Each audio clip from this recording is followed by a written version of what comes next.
Well, hello. Welcome back to another episode of The Sarcastic School Teacher.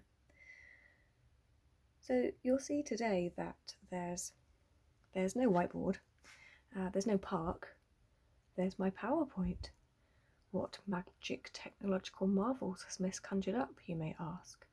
Well, what I've done is I've made my PowerPoint on my tablet and then I'm just videoing it on my phone. That's right, people. In your face CGI, that's where we're at right now. Those of you who have me as an actual teacher will know how much I love my PowerPoints, how much I love my memes and my GIFs. So I thought, actually, rather than it just me drawing on the board, I would film my own PowerPoint because I spent a long time making them. Why not? So today we're going to do Follower from the AQA Love and Relationships Anthology, Poetry by Seamus Heaney. I'm going to do the poem, mainly going to do the picture game. You know the picture game.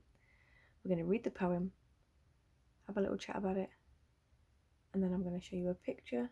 You have to play along, people. It's not just me doing all the work. You have to play along.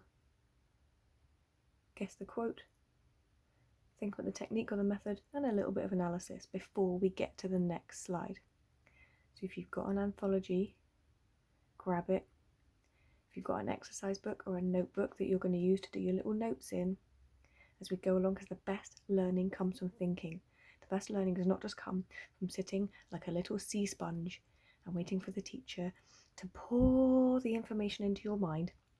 No, the best learning comes from you thinking and you engaging and you coming up with the answers before I tell you what my interpretations are, and bearing in mind that my interpretations are just one possible interpretation. There are so many interpretations of poetry. You might have a different one.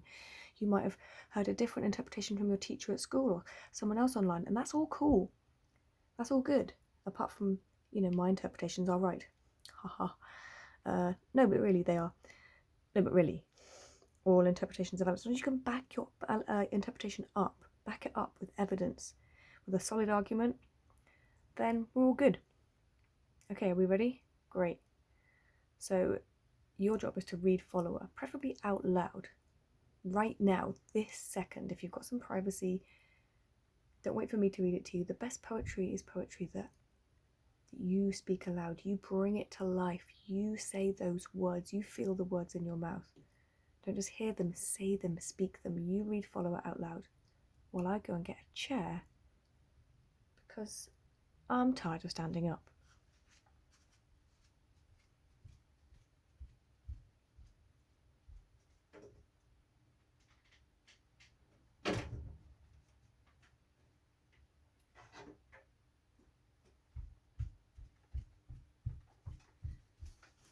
Okay, I'm back with my chair. Right, people, let's go. Follower. Alright, Seamus Heaney. So we're going to read the poem. We're going to analyse some key quotes, some techniques, you might call them methods, and we will also touch on the structure of the poem. Another picture. I like pictures. Good times. Okay, here we go. My father worked with a horse plough. His shoulders globed like a full sail strung between the shaft and the furrow. The horse strained at his clicking tongue. An expert, he would set the wing and fit the bright steel-pointed sock. The sod rolled over without breaking at the headrig with a single pluck of reins. The sweating team turned round and back into the land. His eye narrowed and angled at the ground, mapping the furrow exactly. I stumbled in his hobnailed wake, fell sometimes on the polished sod. Sometimes he rode me on his back, dipping and rising to his plod. I wanted to grow up and plough, to close one eye, stiffen my arm. All I ever did was follow in his broad shadow round the farm. I was a nuisance, tripping, falling, yapping always. But today, it is my father who keeps stumbling behind me and will not go away. That's my dog in the background interrupting me, but I'm not going to start recording again because I can't be bothered. Okay, cool. So there's our poem. Hope you like it. If you haven't watched the previous video, follow a lesson 1. Maybe watch that first, where we do the story. Watch that first before you do this one. So, you know, subscribe to the channel. It's pretty good stuff. Okay, so we're going to quickly go through some unfamiliar words. We did go through some of these in lesson 1, but, you know, repetition, good way to learn. So quickly have a think. Skim back over the poem. If you didn't watch lesson 1 and you're not going to go and have a watch of it now because you're a stubborn teenager, then now skim back over the poem. Look for words you don't recognise or don't fully understand. There's probably going to be a lot. There's a lot of farming technological terms in this poem that are not there to annoy you or confuse you. They're important. They're important to his childhood, to his memories, to his family's culture, to that agricultural background. This is important stuff. So you have a look. You can have a few more seconds to pick out some words that you don't understand. You engaging with the learning right now. Okay, so I'm going to go very quickly go through a few of the unfamiliar words. Globed means like rounded. Furrow, it's a little trench made by the plough. Here's our technological skills. You might be thinking other YouTube videos would have whizzy graphics with a whizzy arrow that will come in. Pew, pew, pew. You're going to get just my finger. Be grateful. It's my finger. Here's the plough like this. And then you have the piece of metal here that goes into the ground. It's pulled by the horses and it makes a furrow, that little trench, and then the seeds are going to go in it. Head rig. It's the end of the field where the horse turns around to walk back down. So if you're doing a bird's eye view and this is your field, the horses go up like this and they have to turn around at 180, come back down. You have to get the horses to do this in the field, to plough it in straight lines. Pretty difficult. Hobnailed, big tough boots that are actually held together with nails. Look at your shoes right now. Are they Converse? Are they made of essentially fabric? Yeah, that's not what his dad is wearing. That's not what farmers are wearing. They wear very strong boots because they have to trudge up and down all day in a field. Nailed together boots. Broad, wide. Plod. So verb, when you walk in a kind of slow but steady pace, plodding along, kind of like how we might describe policemen. It's kind of like an old-fashioned term. We'd also describe them as like plodding along, you know, slow but determined but steady, with a purpose. Sod means earth or soil, a piece of earth or a piece of soil. And a nuisance, that a word I would never use to describe teenagers or any of my classes ever. Something small and annoying. Okay, so now have a quick look back at the poem. It's always a really good idea to read poems plenty of times. Don't just read them once and think, I've read Follower. You haven't read Follower just one time. Read them numerous times. I have read these poems, I cannot describe how many times. I know you're thinking, of course you have, miss, you're a teacher. Okay, yeah, but I love these poems. I love poetry. Read them a number of times. Really have a think very quickly. What happens in the poem? What story is it telling? This is something I do go over in quite a lot of detail in Follower Lesson 1, but if you've only come to this lesson, have a real think. What's happening? What is actually happening in the poem? That's really the first thing you should do when you study a poem.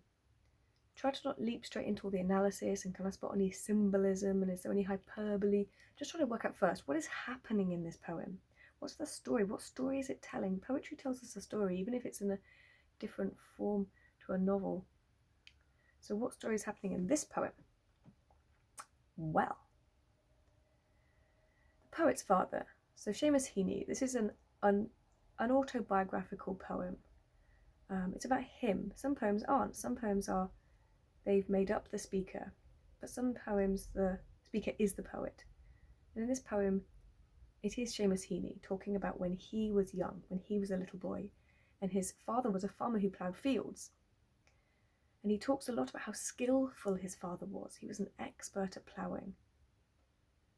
And when he was little, he would follow his dad around the farm. He idolised his dad, admired him, looked up to him, you know, literally and figuratively, wanted to grow up and plough just like him.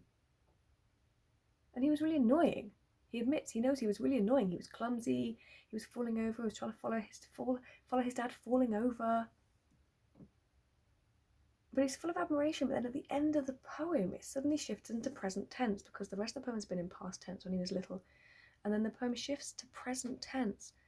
And it's this sudden shift. It's pretty shocking when now his father is the one who is old and is following the son around, this role reversal that's taken place. And there is a distinct suggestion that the poet now finds his dad annoying.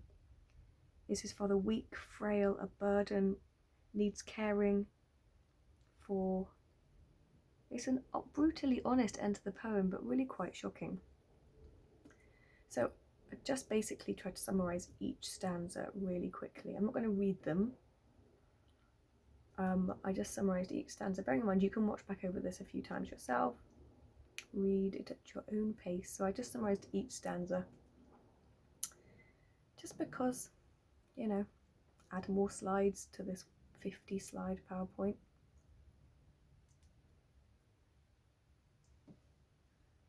Might have a quick sip of my coffee while I'm doing this.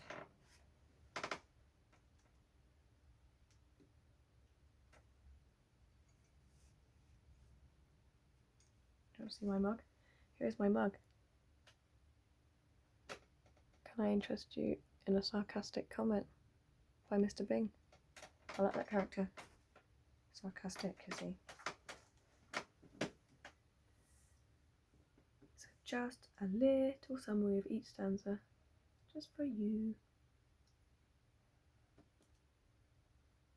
And then that ending, oof, it's like the, ooh, burn.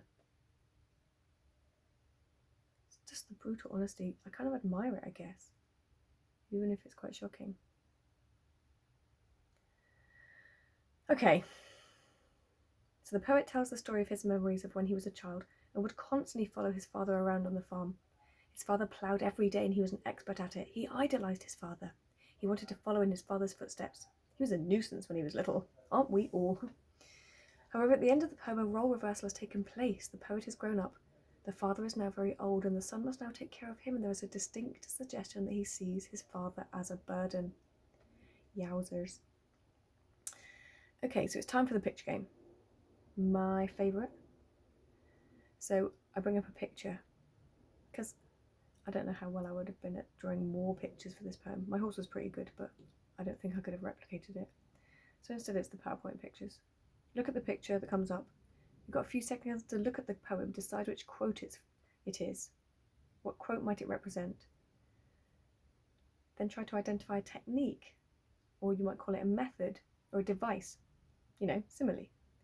And a bit of analysis. What do you think it means? Just think of this in your head or make some notes. The best learning comes from you thinking, not just waiting to be told the answer. There is no answer.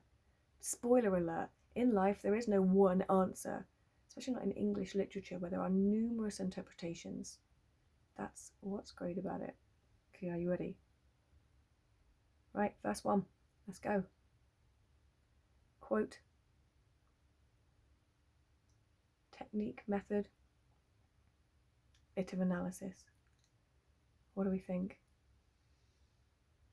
A few more seconds, a few more seconds.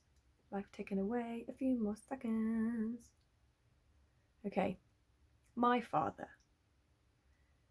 So don't always look for things like, you know, symbolism and similes. Sometimes it's the methods, the things you need to pick out are simpler than that. My father.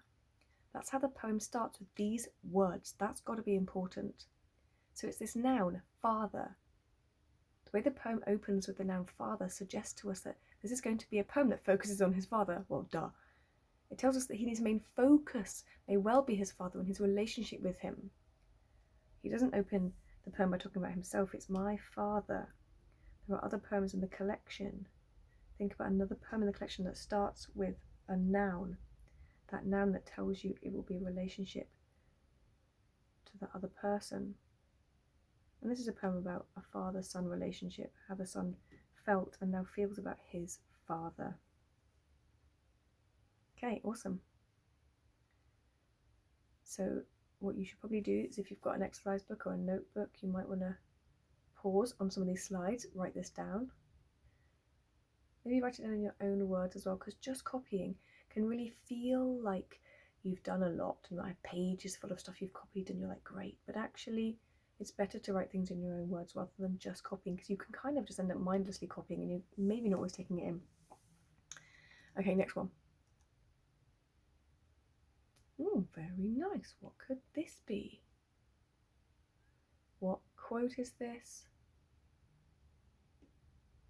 What technique, method, device is being used? And a bit of analysis. What does it mean? What's it suggest? What's it for? What does it insinuate? What is the poet saying by using it? A few more seconds. What have you got? What have you got? Okay. So, his shoulders globed like a full sail. So let's have a think. What method might it be? And then a bit of analysis. His shoulders. Whose shoulders? The father's. The father's shoulders globed. Globed? That means rounded, so they're not straight. Doesn't mean that there's something wrong with his skeleton. It's the effort he's putting in. If you like push if I was in the classroom, I would be acting this out, but in the COVID era, no. Doing it in my flat. No lessons right now.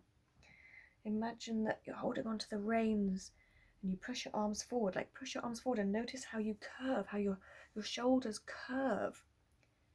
They're not straight anymore, they curve. Push your shoulders forward and you'll see how they curve. It's the effort and the strain his father put in when he's guiding the horses, but also like a full sail. Why like a full sail? Imagine a sail full of wind. A sail full of wind, what's it doing? It's going fast, it's going strongly, it's powering through the water, just as his father would power down the field with the wind at his back, like a powerful boat going through the waves. It's a great simile. So it's a lovely simile, like a full sail. Remember, simile, as or like. And this simile suggests that the sheer strength and power his father had when he was ploughing. A full sail is full of wind and is forging, that should say ahead, nice as a typo, forging ahead. And you might think, oh, I'm sure she'll stop this video and change it and start again. No, she won't. I do these things one time only. It's always one take. First time, that's what you get. A full sail is full of wind and is forging ahead with speed and power in the water. In this way, the poet likens his father to a boat powerfully sailing down the field with direction and purpose. The strength, it's like he really admires the strength, determination, the drive of his father. Yeah, it's cool. Okay, next one. Remember, you can always pause this to make notes. Okay, so you would not believe how long I spent trying to find a picture like this that wasn't in some way, I don't know, that would make you all die with laughter. It's quite difficult, but this is the best I could manage. You try typing it into Google and see what comes up. So yeah, this is it. It's pretty obvious what the quote is. So what do we think the quote might be? This quote, what do you think the technique might be? The method, the device, and a bit of analysis. What's it for? What does it mean? What does it suggest, convey? All those words that you hear English teachers say. Okay, have you had a guess? So it says, the horses strained at his clicking tongue.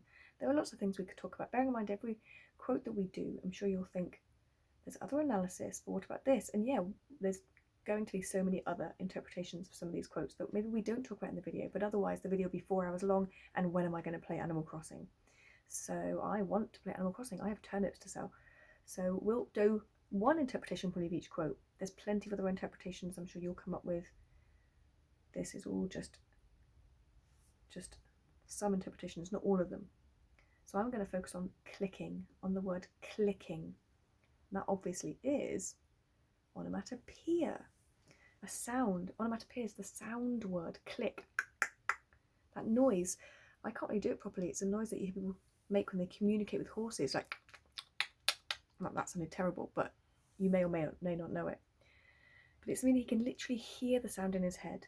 the use of onomatopoeia. It's about memory, because this poem is very much about memory.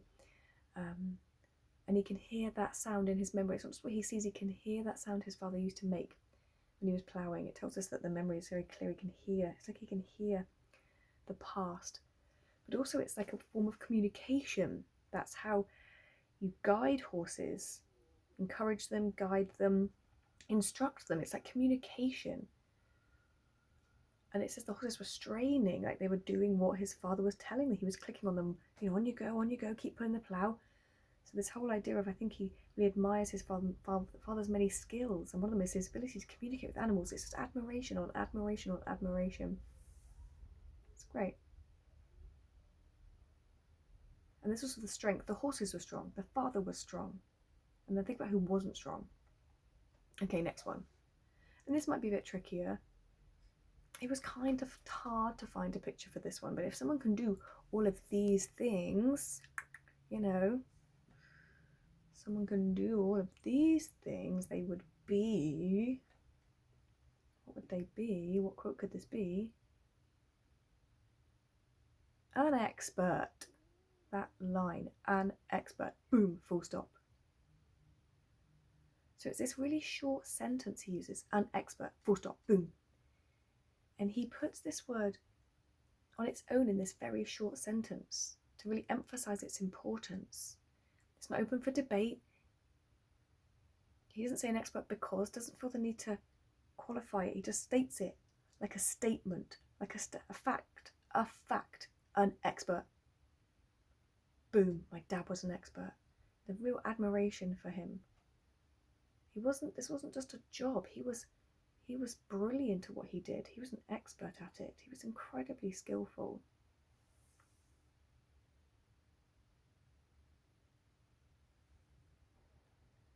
Okay.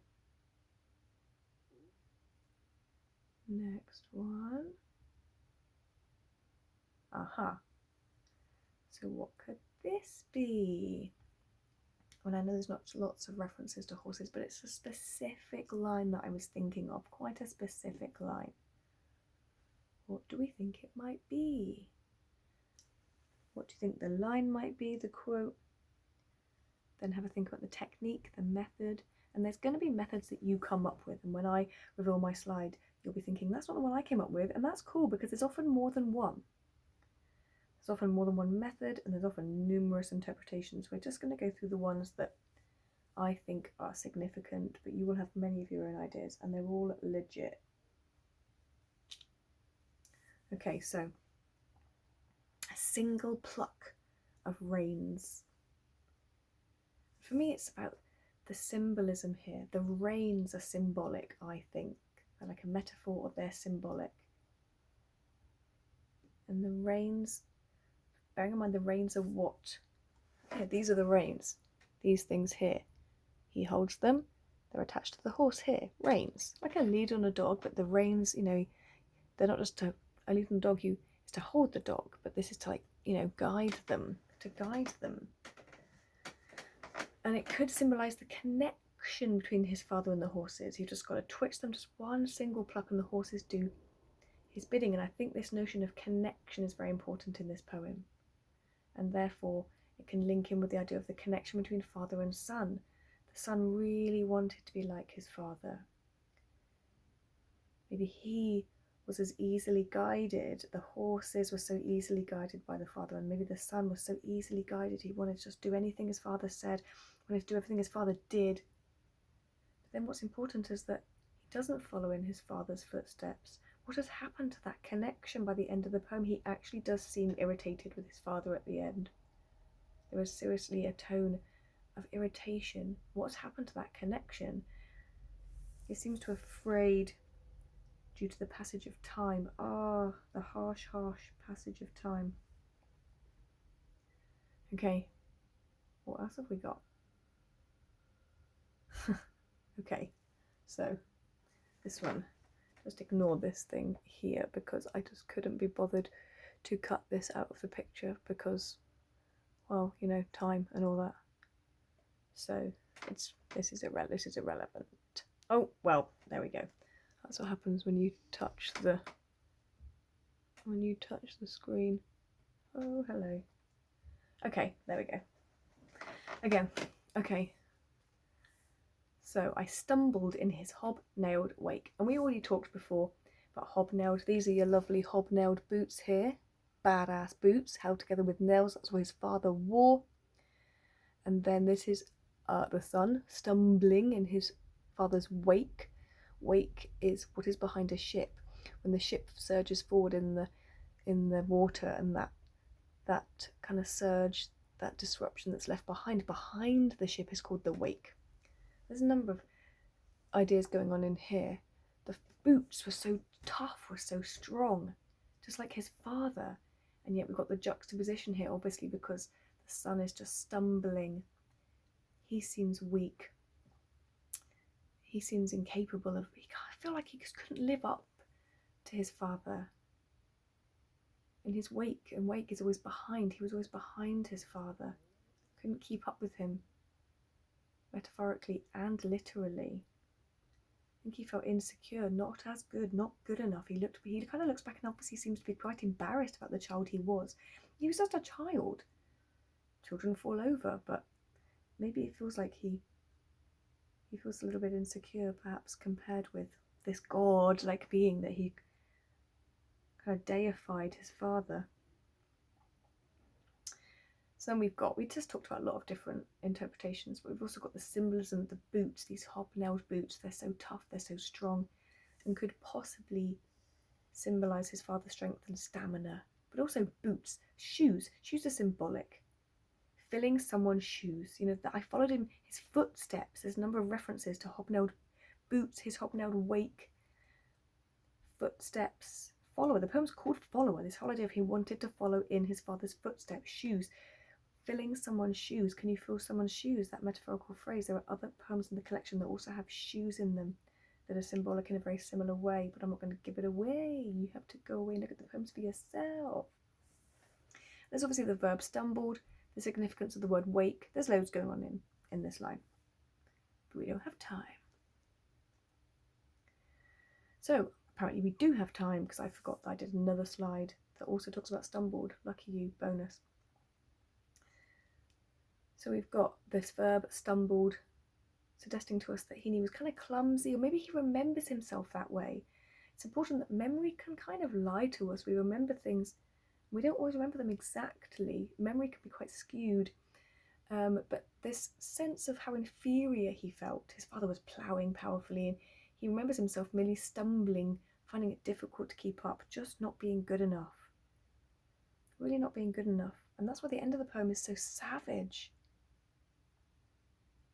when he feels so differently about his father. Oh, this is cute, right? Yeah, this is a nice picture. I liked finding this one. So what's this? What line, what quote? What method, technique? And what might it mean? What might it convey, suggest? And a lovely field of wheat, and a beautiful late summer's day by the looks of it, and what a fine beard he has. Okay, so sometimes he rode me on his back. Oh, lovely. So again, I think it can be taken metaphorically and symbolically, and it seems like quite a lovely line. And there seems to be quite little closeness in the poem. He was always following his dad. But his dad was busy ploughing, and he followed him round the farm in his shadow, remember, in his broad shadow. He followed him around the farm. But this is like a moment of closeness, quite a rare moment of closeness. But sometimes he would pick him up and carry him on his back, maybe because the boy was annoying, maybe to keep him safe, maybe because he wanted to have that moment of intimacy, who knows. But it does suggest a bond, or the love that his father felt for him. And he obviously, the child, obviously, the speaker, Heaney remembers this fondly. And who wouldn't? It's cute. Aha! So, a line I literally just said. Had to make this. Obviously, some of these I have to find a picture and put them together with another picture. I appreciate how long it takes to make these. I mean, it can take quite a long time to find exactly the right picture. So, what's the line? What's the technique, method, device, and what could we say about it? So it is, all I ever did was follow in his broad shadow round the farm.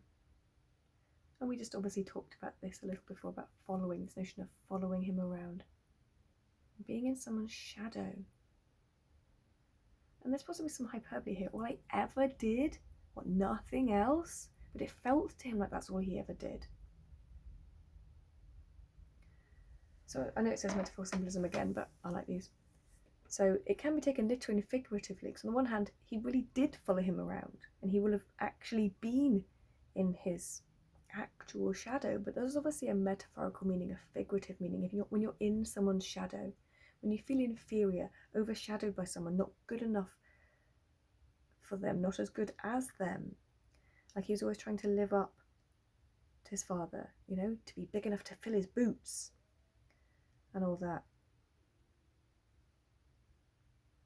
There's a real sense of the fact that him trailing around after his father, but never, very rarely catching up or keeping up with him. And then this one. Yeah, another cute cartoon. What do we think this might be? What do we think this might be? What do we think this might be? It's tripping, falling, yapping. No idea why I had to sing that. So what we've got here, when he describes himself, the speaker, Heaney, is tripping, falling, yapping. Still in the past, remember, still in the past. So we've got these verbs, these three verbs here, and I think it sums up what the speaker, Heaney, was like, or how he saw himself. Clumsy, helpless, even quite annoying. You know, yapping reminds us of the sound of like a little dog. They might have a little chihuahua, even though I actually love all dogs, because all dogs are awesome, but sometimes they can make quite an annoying sound, yapping. And this yapping also reminds us like a little puppy. You know, it's almost like he was always following his father around like a little loyal puppy, always running around after him, but kind of annoying. And obviously he saw himself as quite physically helpless. His father was, there seems to be quite an emphasis on physicality in this poem. You know, being carried on the shoulders, and then the father's shoulders are globed. It's the real sense of how strong his father was, how strong he was physically, and yet the son seems, the speaker, he obviously felt physically quite weak, always falling over, always tripping up, and always comparing himself and just not feeling good enough. And then this. Ouch.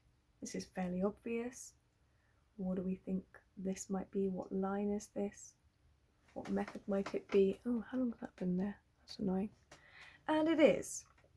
It is my father who keeps stumbling behind me. And the rest of the line is obviously, and will not go away. So what's going on here with this line?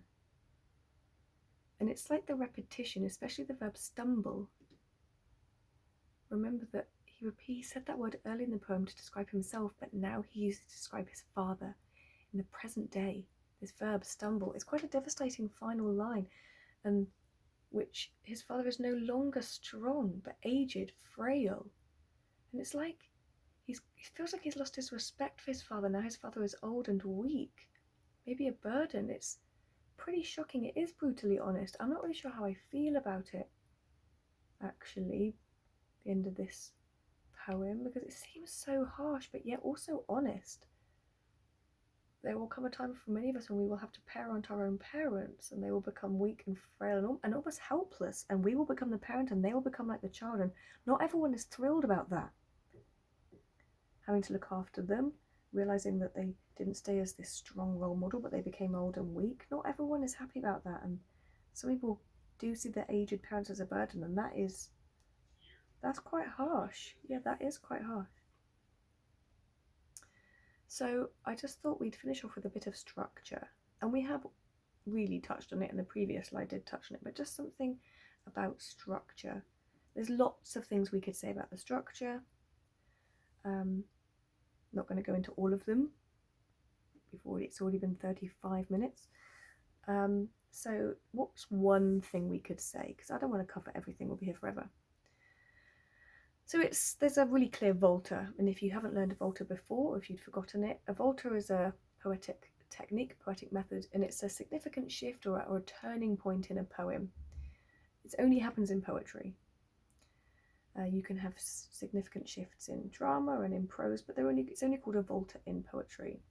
And it's fairly obvious in this poem at the end of the poem, when the poem suddenly shifts from past tense to present tense quite suddenly, and the focus of the poem moves from all those childhood memories just to those last lines about the present day, when it is quite shocking because we've had this sudden role reversal when he used to idolise his father, but now his aged father is a weak burden. And we see that the poem has almost come full circle, really. The father is the old annoying one, and the son is the strong one, and the father has become the follower, presumably because he's dependent on his son now. We don't hear the father's perspective, remember, we only hear the speaker's words in this poem. And you have to make up your own mind about the end and how you feel about it. It's a great poem. Heaney, he's a great poet. Look him up, read more of his poems. He's really cool. So here's just the poem again. It's always good to remember to read poems a number of times. So have a little look. Maybe you read it out loud now. We've had my voice now for 36.5 minutes, so maybe you read the poem out loud or in your head. Remember, to really know a poem, you have to read it many times.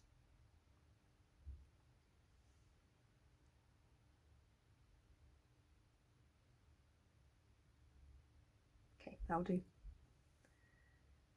So, what's it really about, do we think, this poem? What might be the meaning or message be? And I'm sure there are numerous meanings, numerous messages, and there'll be some that you come up with that don't appear in this presentation. That's cool. You can always message me. Tell me what you think your interpretation is. I'm always interested to hear them. The one thing about now having to do remote teaching is that it's just me talking here in my own flat, blah, blah, blah, with no students to ask and to give me their interpretation and to tell me what they think or ask questions.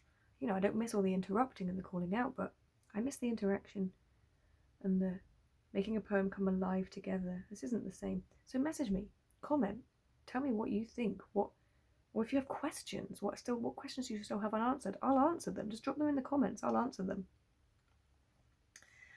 Okay, so it's an autobiographical poem, and so he's reflecting on his own childhood and his relationship with his father. And there's a number of ideas. The idea of idealising our parents, admiring them, looking up to them, deifying them even. He was obviously clearly in awe of his father's strength and his skill when he was a young boy and his father was this farmer. It's also about ideas of what it's like to be a child when you really want to be like your parents, like little kids dressing up. Kids love dressing up in their parents' clothes, putting on their parents' shoes, because they want to be like them. Children learn through imitation a lot of the time, and he wanted to be like his father, but he couldn't. He was too small, he was too helpless, he couldn't do that. And then there's obviously the end of the poem. When he was young, he idolised his father and wanted to follow in his footsteps. So what's important is that Seamus Heaney did not grow up to be a farmer, he grew up to be a writer. He did not follow in his father's footsteps. And the end of the poem is quite an important reflection on our relationship with our parents. Idolise them, look up to them, see them as these godlike beings, and then we will all discover that our parents are fallible. One of the hardest lessons I think we learn as human beings is when you're a child, you trust your parents implicitly. You think they know everything, they're always right, and actually when you grow up you find out they're not. They're just other people working it out as they go along. Half the time they don't know the answer. No human being is perfect or knows all the answers. We're all fallible, we're all frail. And when we grow up and we realise that our parents are not these godlike beings who can always protect us and will always know the answer and always be completely strong. They will actually grow weak and vulnerable, and we will have to take care of them and make decisions. This is a hard lesson to learn for all of us. And it's a lesson I think Heaney has learned, and it's just not a lesson he's enjoyed learning. See, poetry, it's not just about similes, it's about life.